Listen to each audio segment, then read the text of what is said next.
제가 해설을 예전에 해설을 할 때는 그냥 일학사나 총괄사에서 이순신이 어떻고 저떻고 했습니다. 근데 제가 충무공 관련된 책이 저희 집에 한 50권이 있는데요. 그 중에 그 대군사관학교 교수님인 이민홍 교수님께서 쓰신 이순신 평전에 보면 이렇게 나옵니다. 그분의 스승이 조성교 교수님인데 그분도 강의를 하면 항상 이순신 한 적이 없대요. 그냥 공은, 충무공은 그렇게 말했고, 제자들이 혹시 교육을 받거나 논문을 쓸 때 리포트를 작성할 때 그냥 이순신이 어땠다 이러면 그 리포트에 강점을 줬다고 합니다.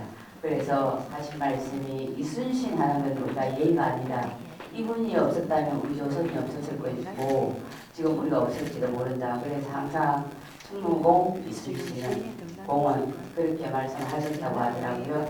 그래서 제가 이순신의 승국지 남해가 승지다가 아니라 충무공 이순신의 승국지 우리 남해가 승지다 했는데 또 제가 저 남해 가를 할까 남해 는을 할까 조사 하나를 가지고 며칠을 신경을 썼는데 그거는 왜 그랬냐면 제가 작가 김은의 칼의 노래라는 소설을 읽고 이 충무공에 반하게 되는데요. 그 반하게 된 경위는 이 서론에 그대로 나와 있습니다.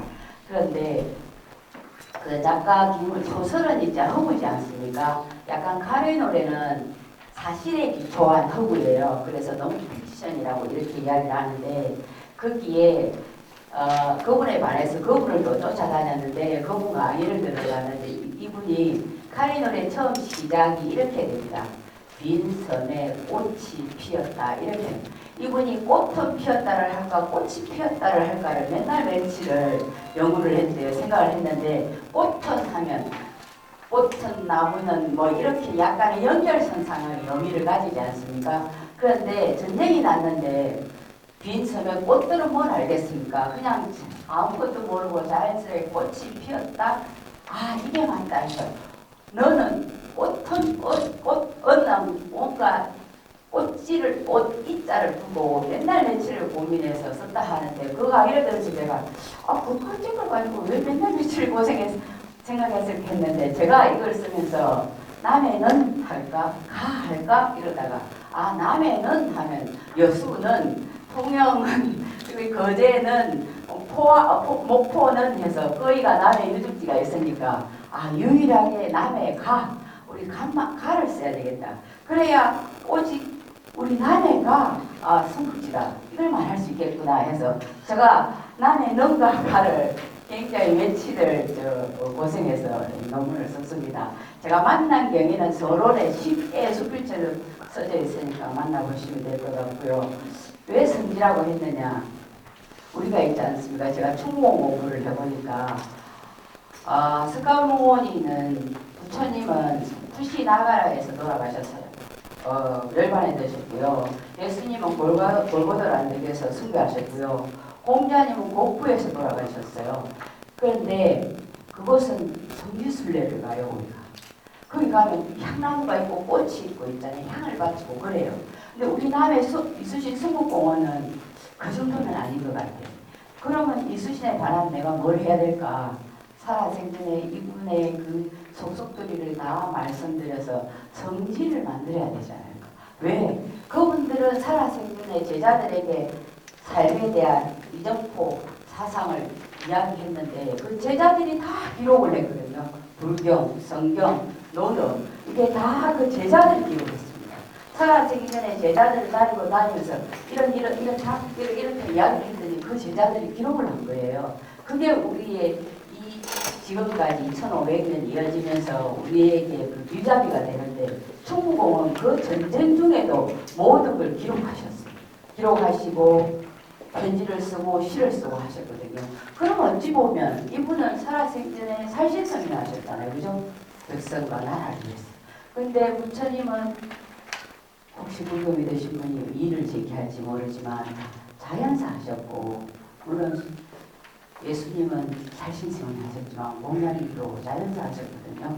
그런 의미로 보면 이분을 훨씬 한 수 위의 자리에 두셔도 무리는 아니지 않을까. 그래서 제가 충무공 이순신의 승국지 남해가 성지다. 그래서 우리나라 사람들이 여기를 성지순례 오게 하자.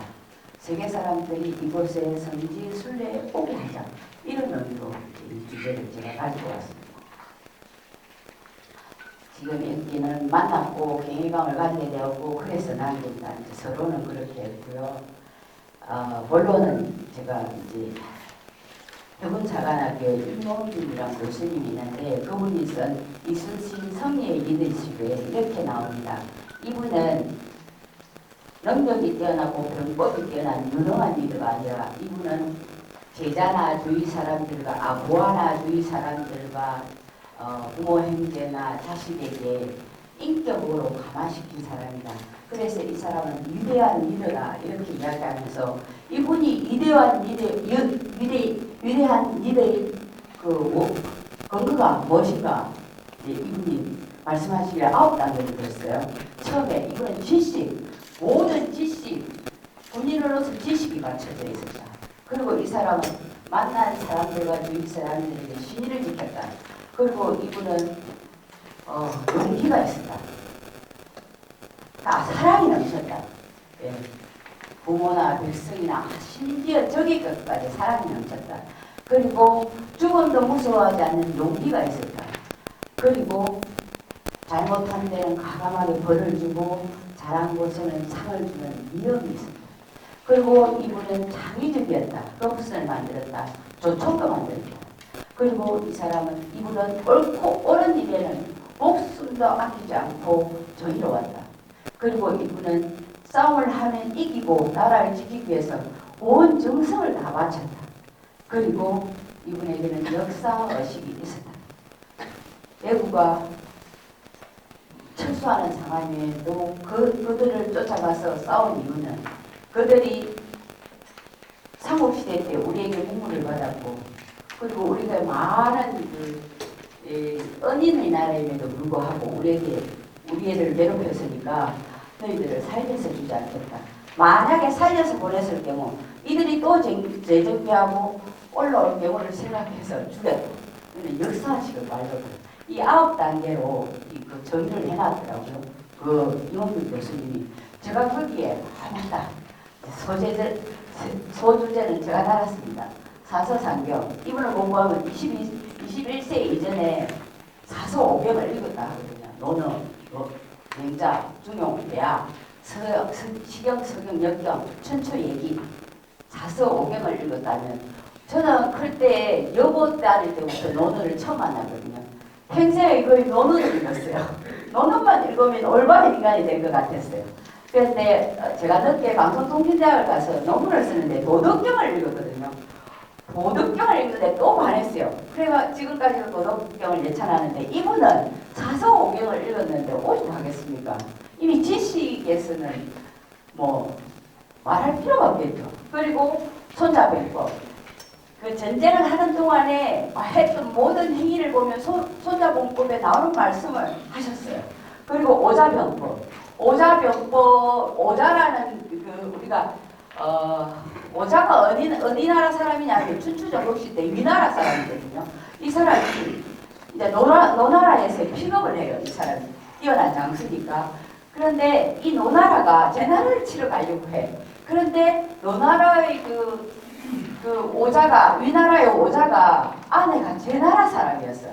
그랬더니 노나라의 픽업하신 분이 자네 아내가 제 나라 사람인데 제 나라에 정보를 흘리지 않을까? 이 소리를 들은 순간 오자가 어떻게 했는지 압니까? 제 아내를 죽입니다. 의심을 받지 않기 위해서. 그런 사람이 오자인데 이 사람이 그 시대 때 천추전국 시대 때 했던 그 병법, 오자병법 나옵니다. 황석봉 충무공에 무가 시험을 치러 갔어요. 그랬더니 시험관이 물었습니다. 아니 그 장량이 있었잖아요. 우리 잘 알잖아요. 그 장량 유방을 도와서 한나라를 세운 사람이 장량인데 우리가 기록에 보면 장량이 죽지 않고 적송자를 따라가서 신선이 되었다는데 자네 어떻게 생각하나 이렇게 물었더니 충무공께서 이렇게 말했대요. 통강강목에 보면 통강강목이 누구냐면 송나라 때 주자가 쓴 책이거든요. 통강 강목에 보면 임자년에 장량이 졸했다 나옵니다. 그게 딱 통강 강목에 한 줄 나온대요. 그런데 충무공이 그 대답을 한 거예요. 그랬더니 이 시험관들이 저런 거 모여 있다가 하는 말씀이, 야, 이거는 무인들은 알 수 없는 문제다. 그리고 통강 강목에 딱 한 줄 나온다. 임자년에 장량이 적송돼 졸했다, 죽었다 이런 뜻이에요. 그 한 줄까지 읽었다는 거 보면 이 사람이 황석공에 관련된 저 소설 속의 장량, 황석공이 이야기가 긴데요.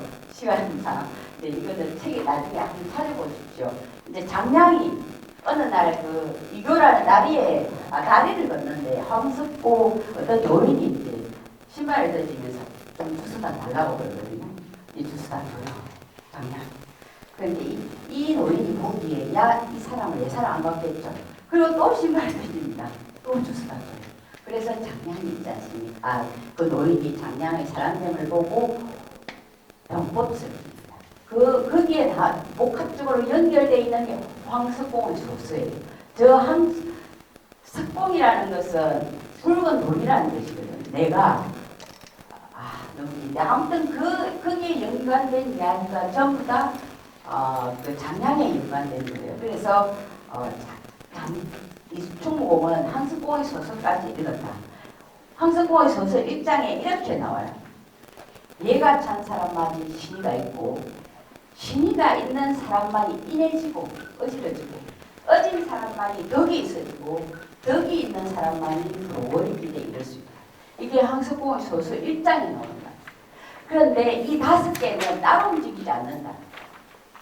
얘가 없는데 신의부터 있을 수가 없다는 거죠. 신의가 없는데 어지러질 수 없다는 거죠. 이 모든 게 갖춰진 5개는 같이 움직인다. 이런 걸 다 공부했기 때문에 충무공이 아마 인격 강화형이 리더가 될 수 있었다. 그리고 약속 신의에 대한 이야기는 말도 못합니다. 충무공이 32살에 무과급하고요. 54살 22년 몇월 동안 곳곳에서 사람에게 그 신의를 지켰다는 건 수십 가지 예가 나오는데 제가 한두 가지 예를 들겠지만 오직 사랑했다. 난중일기에 보면 충무공 이제 포로로 잡혔잖아, 그죠? 외국들이. 그런데 명절이 돼서 외국들이 막 놀려고 하고 그렇잖아요. 춥잖아요. 그런 안타까운 마음이 일기에 있거든요. 그러니까 그냥 싸움을 하긴 하지만 적이지만 같은 인간으로서 인격체를 내렸다는 거고요. 그리고 이분이 또 죽을 고비 3번의 파직을 당하고 2번의 백의종군을 하는데 그럴 때마다 죽을 고비임에도 불구하고 항상 인명재칠이다. 용민너무죠, 그죠? 우리 그걸 못하잖아요, 그죠? 그리고 신상필벌을 원칙으로 한다. 미리 노력한 사람이 제한을 다한다.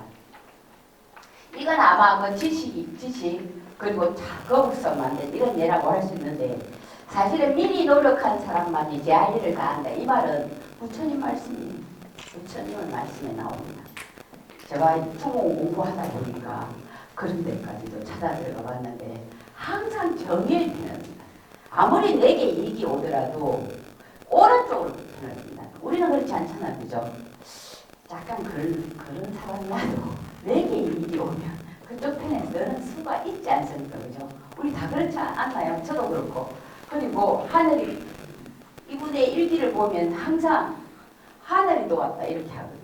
정성을 다하고 다음에 나오겠지만 옥포해전을 이제 나가기 전에 장계를 임금의 글을 쓰는 중에 이렇게 전쟁 준비를 마치고 이렇게 해서 출발한다. 그러나 이기고 지는 것은 신의 문제가 아닙니다. 그것은 하늘의 아닙니다. 이렇게 정성은 다했지만 이기고 지는 것은 신이 당신이 알 수 없다 이렇게 써거든요, 장계를. 그러니까 정성을 다한 거죠. 역사시고요. 제가 주로 여기서 이제 나온 이 내용들을 가지고 온 건 제가 읽은 책 중에 이순신 성리 리더십 그리고 김종대 재판관이라고 40년을 이순신을 공부해서 쓰신 분이 있어요. 헌법재판소 소장을 지내신 분 김종대 재판관님이 쓴 글이 이순신은 이미 준비를 마쳤나이다. 그분이 주장하는 것은 이순신은 정성과 사랑과 자력과 정의가 이 4가지가 키워드다. 그렇게 말하거든요. 그런데 중복되는 게 있죠. 정성. 우리 그러지 않나요? 저도 해설을 하거든요. 해설을 할 때 정말 정성을 다합니다. 왜? 정말 우리 나라가 이렇게 아름다운데 모를까봐. 알아서 다음에 다시 한번 더 오기 바라는 마음으로. 그 정성에는 아무런 다른 걸 생각하지 않죠. 충무공도 그랬던 것 같아요. 나라를 구하기 위해서는 아무런 다른 조건이나 그런 걸 생각하지 않고 정성을 다했던 것 같아요. 제가 주로 이 책이고 충무공의 난중일기 그리고 김종평이라고 이분이 한 40 넘어서 이순신을 만난 분이 있는데 그분께서 흔들리는 마음 이순신을 만나다 책이 있어요. 거기도 굉장히 감동이고 충무공에 관련된 그 이민훈 교수님 같은 이순신 편견은 정말 정확한 팩트만 잘 전달한 것 같고요. 혹시 궁금하시다면 현충사 도록도 굉장히 객관적으로 잘 그렇게 있습니다. 이제 작은 주제로 들어가서 이제 들어갑니다. 이제 우리가 제가 이야기해서는 그런가 이랬지만 충무공께서 첫 대전 이 지식면에서 이제 사실을 조금 확실하게 전달하고자 해서 이렇게 뽑았는데 옥포해전에 가서 우리가 임진왜란은 1592년 5월 7일 옥포해전 첫 회전을 치르거든요. 그때 사실은 우리가 1392년이 조선이 생기고 200년에 평화로웠어요. 근데 옥포해전에 적을 만났어. 우리 수군들이 어떻게 하겠습니까? 좀 우왕좌왕하겠죠. 그럴 때 충무공께서 행동을 함부로 하지 말아라. 침착하고 신중하기를 상처를 내라. 이렇게 말하거든요. 그 말씀이 손자배법에 이런 말이 있다는 거죠. 빠르기는 바람과 같고 고요하기는 숲과 같고 적을 공격할 때는 불 같고 나를 지킬 때는 산처럼 움직이지 않고 어둠 속에 숨은 것처럼 하며 움직이는 천둥번개처럼 한다. 이게 이 말씀이 손자병법에 손무가 쓴 손자병법에 나오고요. 2차 해전 후에 편안하게 쉬어 힘을 비추한다. 이 말도 손자병법에 나오는데 옥포해전을 치르고 사천해전을 치르고 여수 본영에 기대해서 충분히 부사들을 시계합니다. 충무공께서 힘을 비축하고 충분히 시계하는 그런 것도 거기서 나오고요. 그리고 1592년 3월 5일기에 유성룡이 정손 전수 방향이라는 병법서를 보냈다. 이거는 하공전, 수전, 육전에 대해서 너무나 잘 그려져 있다. 이게 일기에 나오거든요. 그럼 저 책까지 다 깨뜨렸다는 뜻이죠. 그리고 필생즉사, 필사즉생 이 말씀이 이제 명랑해전을 하기 전에 살고자 하면 죽을 것이요 죽고자 하면 살 것이다. 이 말씀이 오자의 말씀입니다. 오자 근거로 나와요. 그리고 무관시험에 제가 아까 다녔지만 여름에 유문성우 장량이 죽었다. 이게 통강광목에 나는 한 줄을 알고 있다는 것은 통강광목을 빼뜨린다는 뜻이거든요. 그래서 시험관들도 깜짝 놀랐다고 이야기하고 있고요. 유문성우 이래서 제가 저런 뜻도 모르는데 내가 어떻게 전달할게 또 백과사전을 막 찾았는데요. 유방이 있잖아. 한 나라를 건국하고 자기에게 고문을 한 사람들에게 벼슬 이름을 정해줬어요. 거기에 장량의 벼슬이라고 할 수 없고 상징적인 이름이잖아요. 우리가 이름을 짓잖아요. 서제심 안 하고 앞에 또 뭔가를 붙여주듯이 그런 고문의 이름이 유문성우라고 나오더라고요. 장량에. 유방이 장량에게 내린 앞에 그거라고 합니다. 그 다음에 이게 지식면에서 이제 9단계 중에 첫째 지식면에서 말할 수 있는데 통합된 세력으로 분산된 적을 공격했고 이거는 명랑해전에 우리가 13척이었잖아요. 그런데 일본은 거의 300척이라 하거든요. 아닥개가 130척, 새끼분해가 우리가 일본은 있잖아. 건배 아닥개 새끼분해 두 개가 따라다니는 그런 예라고 제가 어떤 교수님한테 들었는데 그게 약 300척. 아무튼 이런 지식을 말할 수 있는 겁니다. 시간이 없답니다. 약속과 신의를 지키면 이익에 따라 움직이지 않았다. 이 말씀은 신의를 말하는데 두 번째 단계 신인데요. 이분이 옥포해전을 치르니까 옛날에는 3을 어떻게 주냐 하면 그 싸움에 가서 적의 머리를 베어오면 그게 공이 되는 거예요. 그런데 옥포해전에서 보니까 이 부하들이 싸우고 난 뒤에 적의 목을 벨 궁리만 하는 거예요. 그게 안 되겠다 해서 충무공께서 있잖아. 사천해전을 가기 전에 이렇게 말합니다. 이거 혹시 잘 아시죠? 공로는 내가 보고 적겠다. 이게 죽고 그 싸움이 끝났는데 적의 목을 벨 생각하지 마라. 내가 다 알아서 하겠다 이런 뜻이고요. 저기 정원신이라고 나오는데 이분은 우리 남의 유도신 분인데 이분이 한경도 두 번째 그 발령받아 갔을 때 있지 않습니까? 정원신이라는 그 상관이 있잖아요. 그때 아버지가 돌아가셔서 알사대로 급하게 내려가니까 옷을 단단히 입고 가고 몸을 상하지 말라고 굉장히 따뜻한 말씀을 합니다. 그래서 이분이 신의를 지켜서 나중에 선조 임금의 그 조선시대 때 정렬인 모반 사건이 있었어요. 거의 선비들이 1000명 가까이 죽음을 당하는 그 상황에 정원신이 옥에 갇혀 있는데 영무에 몰렸어요. 그런데 정렬입과 정원신은 약 집안이에요. 8천 정도 되고 이분이 남의 유가가 있다가 나중에 올라가셔서 사약받고 돌아가시는 그 옥에 면회를 가고 충무공에서 가겠습니까? 선생님 저 절대로 안 가죠. 잘못 그 옆에 갔다가 또 같이 엮여서 죽을지도 모르는데 면회를 갔는데 그 옥지기들이 막 웃고 떠들고 술을 먹고 노래를 부르고 있대. 중국은 혼을 내는 거죠. 한날 정원신이 그때 우회중이었어요. 한나라의 대신이 옥에 갇혔는데 이렇게 술을 먹고 또 이렇게 해서 되느냐고 나무랐답니다. 그 옥지기들을. 그러니까 그 옥지기들이 중국공이 얼마나 카리스마가 있으면 숙연해졌다, 조용해졌다 이렇게 나옵니다. 사랑에 관련돼서는 이 일기거든요. 1594년 1월 20일 일기인데 바람이 몹시 차가워 몇 사람들이 열고 뜰 것을 염려하여 마음을 안정할 수 없다. 백성 보아를 사랑하는 마음이고 밑에 보면 늦게 대청에 나가서 서류를 지켜라는 포항한 외인들에게 술과 음식을 먹였다. 해진 뒤에 항복한 여인들이 왕대들을 차렸다. 장수된 사람으로서 그대를 둘 것이 못되지만 항복한 여인들이 노름 한번 하기를 간절히 바라게끔 하지 않았다. 이건 정말 상상을 초월한다고 생각합니다. 그죠? 천국죠. 오직 사랑이 충만하신 분이라.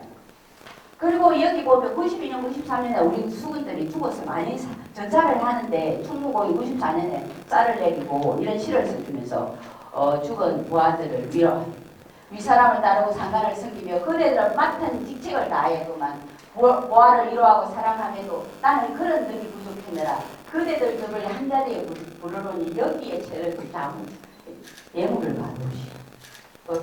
죽은 부하들을 위해서 이런 시까지 있습니다.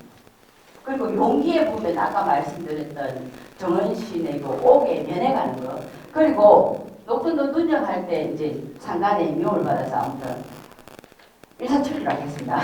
미움을 받아서 이제 미움이나 약간 오해를 받아서 옥에 갇힐 상황인데 그때 같은 동기였던 이시연이 있잖아요. 염려스럽잖아요. 이 사람을 잘 알잖아요. 그래서 옥에 갇히는데 술을 한잔 마시라. 마시고 들어가라. 그럼 보통이 설하리라.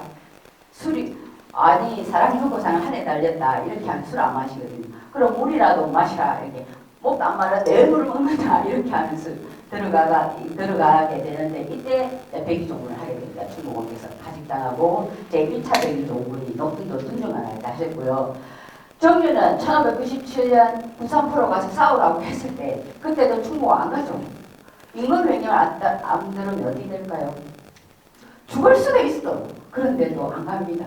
그건 왜? 거기 가서 만약에 조선 수군이 다 그 계멸을 당하거나 조선 수군이 손해를 뭐랄까요 없어질 수 있다면 조선은 정말 위험한 걸 너무 잘 아시니까 임금의 명령도 따르지 않습니다. 이 얘기 너무 길어서 다음 기회가 있으면 저도 잘 설명해 드리고요. 신상필벌 원칙을 한다.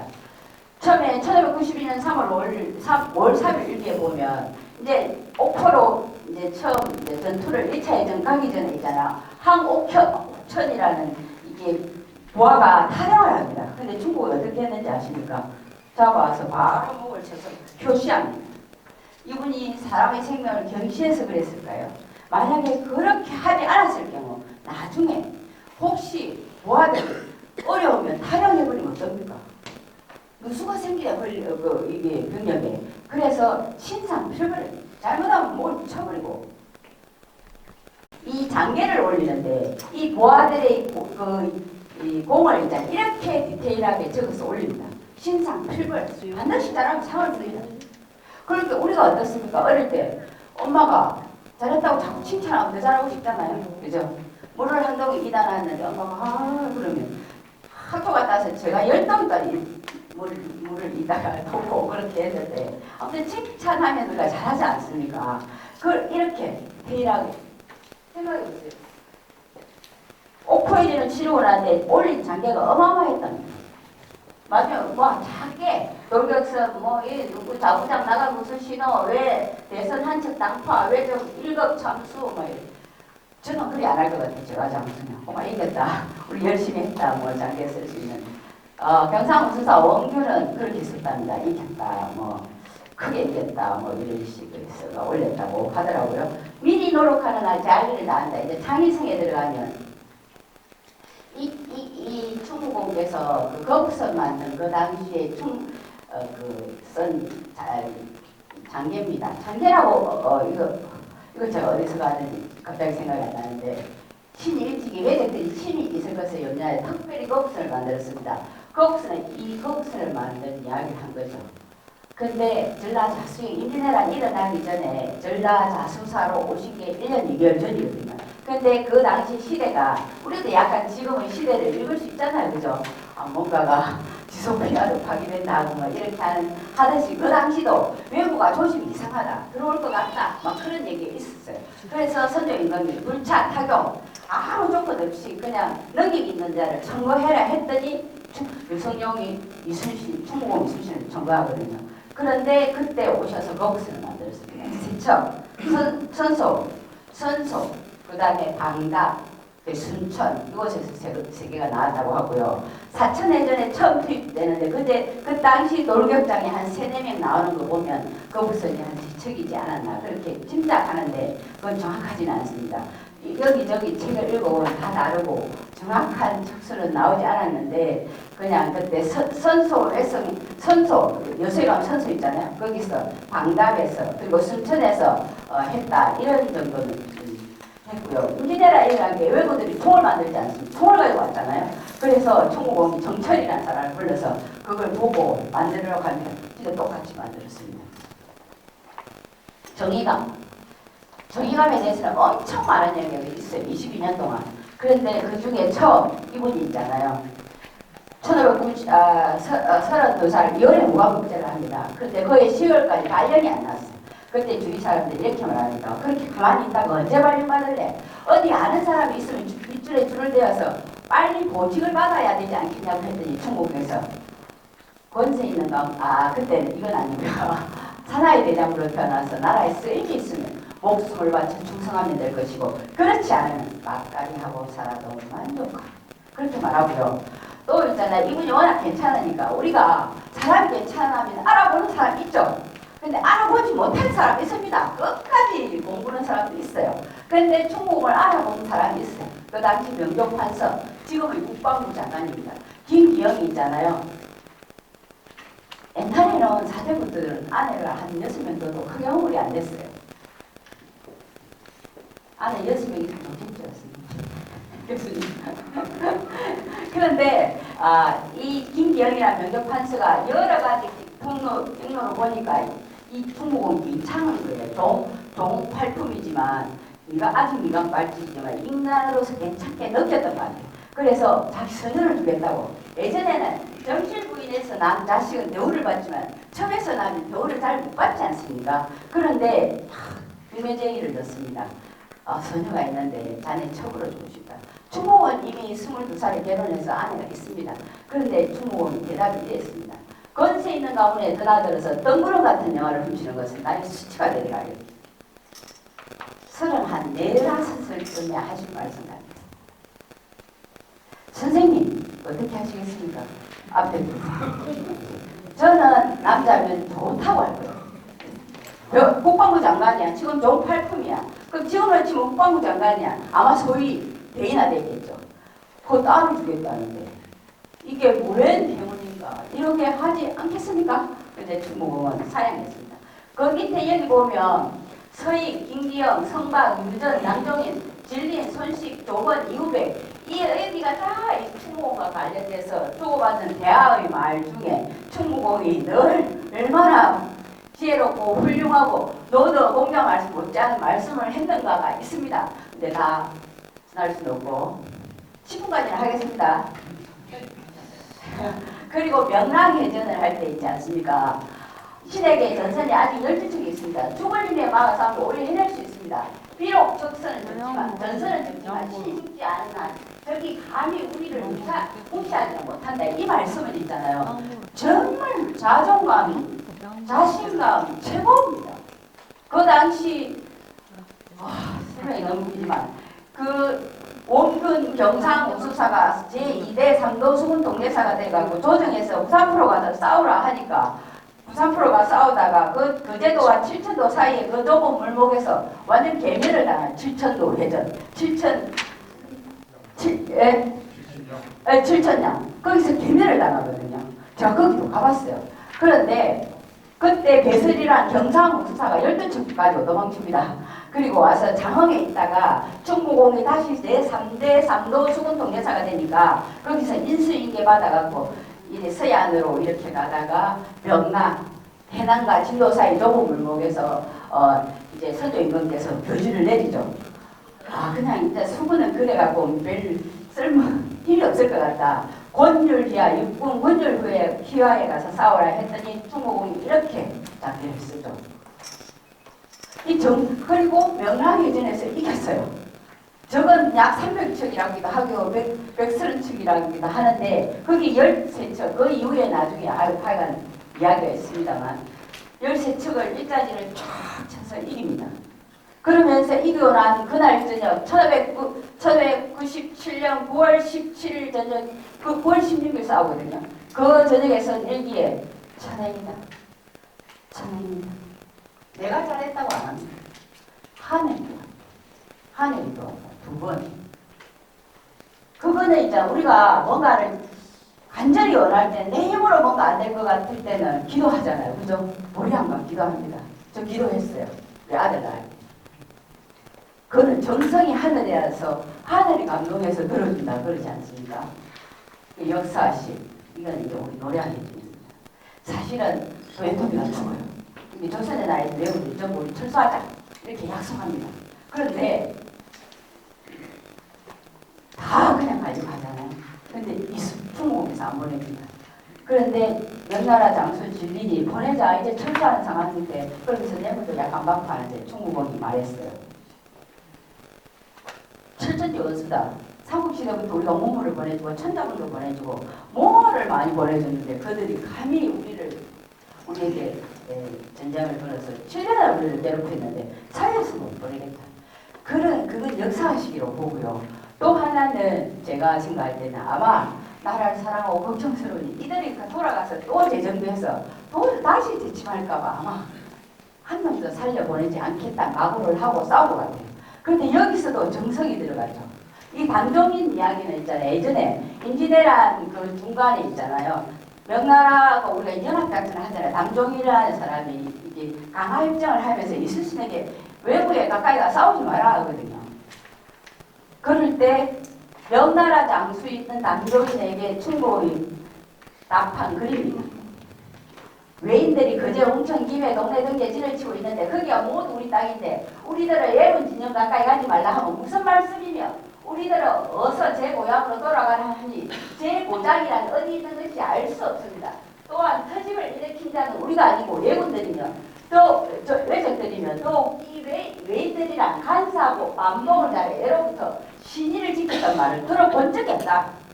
그러면서 중국의 그 당시 있지 않습니까? 선조 임금은 중국의 그 진린이나 이런 장수의 이 말을 따르라고 교지까지 내려오거든요. 그런데도 중국의 이 장수 말을 듣지 않았을 때 이 충무공에게 불이익이 오겠죠. 그런데도 용기 있게 이렇게 낙거를 보냅니다. 그분이 충무공 이순신이고 우리나라에서 송구하신 거죠.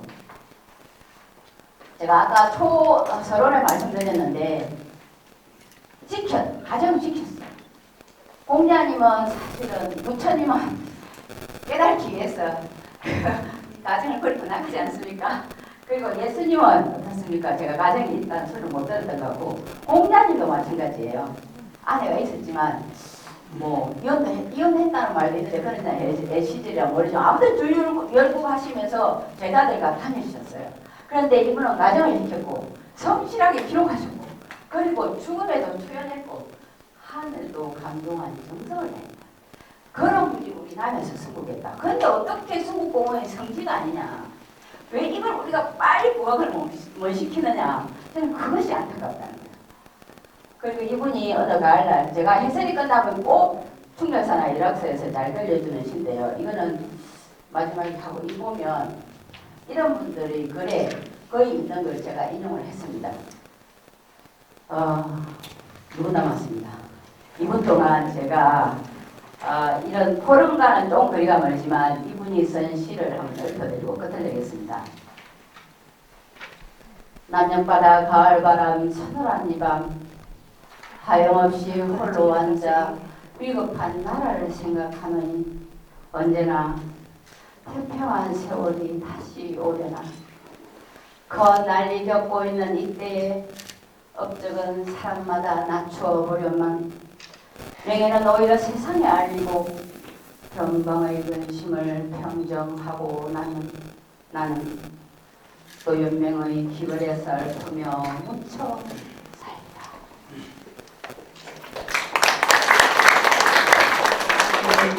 감사합니다. 오늘 네 분의 발표가 모두 끝난 것 같습니다. 다음은 종합토론을 하도록 하겠습니다. 자장을 맡으신 박성석 향토사 연구소장님께서 종합토론을 진행하도록 하겠습니다. 이순신에 관한 논문 발표가 있었습니다. 이 부분에 대해서는 정영숙 문화관광 해설사님께서 보완해 주시겠습니다. 질의하시거나 또는 보완해 주시기 바랍니다. 네, 반갑습니다. 정영숙입니다. 서재심 위원께서는 이순신 장군에 대한 생애부터 죽음에 이르기까지 모르는 게 없다고 생각하고요. 이순신 애인이라고도 하고 뭐 여자 이순신이라고도 하는데 저도 이순신에 대해서 일학사 그 이순신 순국공원에서 이순신에 대한 해설을 하고 있습니다. 그래서 거기서 제가 항상 말씀드리는 게 있는데 위당 정인보라는 분이 이런 말씀하셨어요. 이순신 장군은 몸이 국가요 마음이 민족이다. 항상 그것이 마음에 와닿았거든요. 네, 여기서 이순신 장군에 대한 질문을 하겠습니다. 7천년 해전에서 원균 장군이 개멸했을 때 배설 장군이 12척을 가지고 장흥 해령부에서 이순신 장군에게 12척을 인계하죠. 그리고 났을 때 선조 임금께서 이순신 장군에게 아까 말씀하셨듯이 이제 바다에서는 힘이 없으면 육지에 올라와서 싸우라고 했을 때 이순신 장군이 신에게는 아직도 12척의 배가 남아있습니다라고 장계를 올렸어요. 근데 그 이후에 명랑대첩에서 13척의 배가 나오죠. 근데 제가 알기로는 나중에 김옥주 장군이 배 한 척을 합류해서 13척으로 이렇게 나오는데 다른 또 어떤 분들은 김옥주 장군이 아니고 또 다른 장군이라고 하는데 여기서 어떤 장군이신지 명확히 말씀해 주셨으면 감사하겠습니다.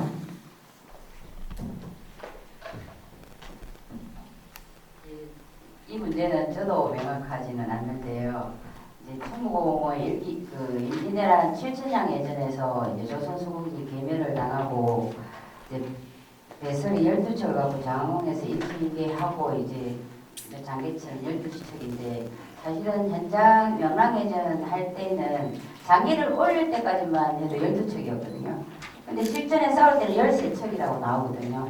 그럼 그 말에 굉장히 여러 가지 말이 많아서 제가 이제 전문가들에게 많이 물었어요.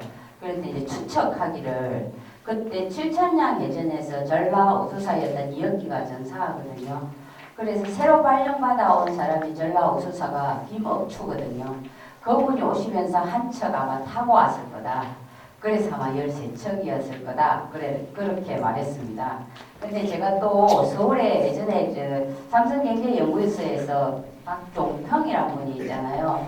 그 이순신 40살에 이제 반에서 흔들리는 마음 이순신을 만나다 이 저자인데 그분이 이제 강의를 들으러 갔습니다. 삼성경제연구소에 한 5년 정도 된 것 같아요. 그때 그분이 보니까 정말 더 열심히 연구를 하신 것 같아서 제가 물었어요. 정말 그게 궁금하다. 어떤 이들은 김옥추가 타고 왔다 하는데 선생님은 어떻게 생각하세요? 이랬더니 이분도 그건 확실하지 않지만 자기도 충무공을 찾아다니다 보니까 송일이의 후손이 있는데 그분의 그 묘소에 묘비가 있는데 그때 명랑해전에 이분이 대한 책을 추구했다. 이게 비석이 있다. 이렇게 그 후손들이 그렇게 말씀을 하시더라네요. 그래서 내가 그래요.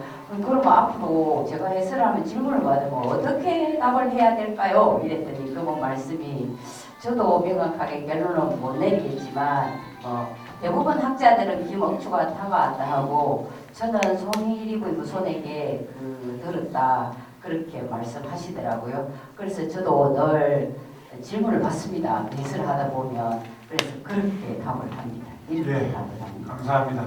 12척이고 아마도 한 척 또 있습니까? 한 가지 더 질문 드리고 예. 싶은데요. 중요한 것만 하세요. 예, 하십시오. 예, 이순신 순국공에서 해설하다 보면 간혹 손님들께서 이순신 장군은 운둔설이 있다, 또 뭐 자살설이다 이렇게 말씀들 하시는데 왜 그런 설이 나왔는지 여기에 대해서도 궁금하거든요. 답변 부탁드립니다. 저는 정확한 문헌적인 근거는 드릴 수 없지만 예전에 이민서라는 분이 글을 쓸 때 이제 썼대요. 충무공 이순신은 싸움할 때 이제 그 갑옷을 벗고 싸웠다.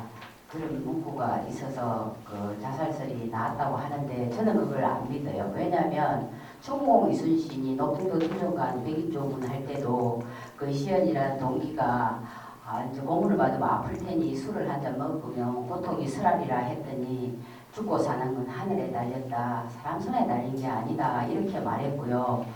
제2차 백의종군 할 때도 그 옥에 갇힐 때 그 옥지기들, 옥에 일은 하는 분들이 좀 뇌물을 좀 받고 있다. 그러면 좀 우리가 있잖아. 곤창을 때리거나 이럴 때 좀 설 때릴 수도 있다는 뉘앙스의 말을 할 때 충무공께서 사람이 죽고 사는 건 하늘에 달렸다. 사람 손에 달리지 않았다. 그렇게 말씀하신 분이 우리가 인간이라는 건 자기 사상이 있고 철학이 있지 않습니까? 자기 가치관이 있잖아요. 이생관이 있고 사생관이 있는데 평소에 늘 54살까지 그렇게 말씀하신 분이 노래가 저기 물러가는 자리에서 왜 죽으면 죽는 거고 또 어떤 분이 이렇게 말하더라고요. 선조 임금이 이제 살아있으면 죽일 것 같아서 죽이면 죽죠. 그분은 죽음을 두려워하지 않았지 않습니까? 그래서 자살설은 정말 그분에 대한 예가 아니고요. 그런 말그를 하는 자체가 그분에 대한 예가 아닌 것 같고요. 원둔설은 이렇게 나왔답니다. 충무공이 이제 전사하시고 아산에 이제 금성산에 묻힐 때 있잖아요. 묻힐 때 그 두사충이라는 명나라 장수가 풍수가인데 모지를 전지해 줬어요. 그러니까 조선에서 거기가 군왕직이라고 소문이 났답니다. 그러니까 이제 후손들한테 약간 압력이 갔겠죠, 정신적으로. 그래서 그분이 가시고 난 뒤에 16년 뒤에 이장을 해서 지금의 어라산으로 가십니다. 그래서 사람들이 말하길 그때 노량해전에 죽지 않고 숨어 언둔하다가 16년 뒤에 진짜 돌아가시니까 지금의 모지에 모신 건 아닌가 그런 학설을 내려놓던데 저는 정말 자살설이나 언둔설은 충무공 이순신의 삶의 전반적을 제대로 안다면 절대로 입에 올릴 수 없는 말이라고 생각합니다. 예, 그분에 대한 예의가 감사합니다. 아니라고 생각합니다. 그냥 질문을 하면 30설일 뿐이다라고 답변하면 되겠습니다.